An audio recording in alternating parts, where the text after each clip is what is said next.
విశాఖపట్నం మధురవాడలో విషాదం చోటు చేసుకుంది. కిడ్నాప్ కు గురైన యువకుడు హత్యకు గురైనట్లు తెలిసింది.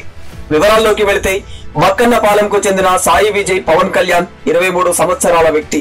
వృత్తిరీత్యా ఫోటోగ్రాఫర్. ఈవెంట్స్ కు ఫోటోషూట్లు చేస్తూ జీవిస్తూ ఉంటాడు. అయితే ఫిబ్రవరి 26వ తేదీన తూర్పు గోదావరి జిల్లా రావులపాలెంలో వెడ్డింగ్ షూట్ ఉందంటూ కొంతమంది వ్యక్తులు పవన్ కళ్యాణ్ కు మెసేజ్ చేశారు. దీంతో ఇంటి నుంచి బయలుదేరి వెళ్లిన సాయి పవన్ కళ్యాణ్ తిరిగి రాలేదు. కంగారు పడిపోయిన అతని తల్లిదండ్రులు ఫిబ్రవరి 29న ఫోన్ చేశారు. ఫోన్ స్విచ్ ఆఫ్ అని రావడంతో పోలీసులను ఆశ్రయించారు.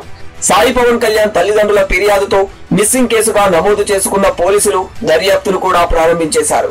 ఈ దర్యాప్తులో సాయి పవన్ కళ్యాణ్ హత్యకు గురైనట్లు గుర్తించారు. వెడ్డింగ్ ఫోటోషూట్ ఉందంటూ ఫోన్ చేసిన షణ్ముఖ తేజ అనే యువకుడు సాయి పవన్ కళ్యాణ్ ను హత్య చేసినట్లు గుర్తించారు.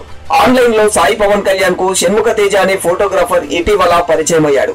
సాయి వద్ద ఉన్న హై టెక్నాలజీ కెమెరాలను ఎలాగైనా సొంతం చేసుకోవాలని భావించాడు. ఈ క్రమంలోనే ఫిబ్రవరి 26వ తేదీన వెడ్డింగ్ షూట్ ఉందంటూ సాయి పవన్ కళ్యాణ్ కు సమాచారం ఇచ్చాడు షణ్ముఖ తేజ. తూర్పు గోదావరి జిల్లా రావులపాలెంలో పెద్ద ఈవెంట్ ఉంది, నీ దగ్గర ఉన్న కెమెరాలతో షూట్ చేద్దామని అతనికి సూచించాడు. ఆ ఈవెంట్ గనక చేస్తే సినిమాల్లో అవకాశం వస్తుందని ఆశ పెట్టాడు. దీంతో అతగాడి మాటలు నమ్మిన సాయి పవన్ కళ్యాణ్ తన కెమెరాలు తీసుకుని ట్రైన్ లో రాజమండ్రి చేరుకున్నాడు. ఇక రాజమండ్రిలో సాయి పవన్ కళ్యాణ్ ను పికప్ చేసుకున్న షణ్ముఖ తేజ అద్దెకు తీసుకున్న కారులో ఆలుమూరు రావులపాలెం ప్రాంతంలోకి తీసుకెళ్లాడు. అయితే అప్పటికే వారి మీద అనుమానం వచ్చిన సాయి పవన్ కళ్యాణ్ తప్పించుకునేందుకు అవకాశం లేకపోవడంతో కారును ఫోటో తీసి తన తల్లికి పంపించాడు. తెలియని వారితో వెడ్డింగ్ షూట్ కోసం వచ్చానని, ఫోన్ పనిచేయకపోతే ఇంకో నెంబర్ కు ఫోన్ చేయాలంటూ తల్లికి సమాచారం ఇచ్చాడు. ఆ తర్వాత సాయి పవన్ కళ్యాణ్ ఫోన్ పనిచేయకపోవడంతో ఆందోళన చెందిన అతని తల్లిదండ్రులు PM పాలెం పోలీస్ స్టేషన్ లో ఫిర్యాదు చేశారు.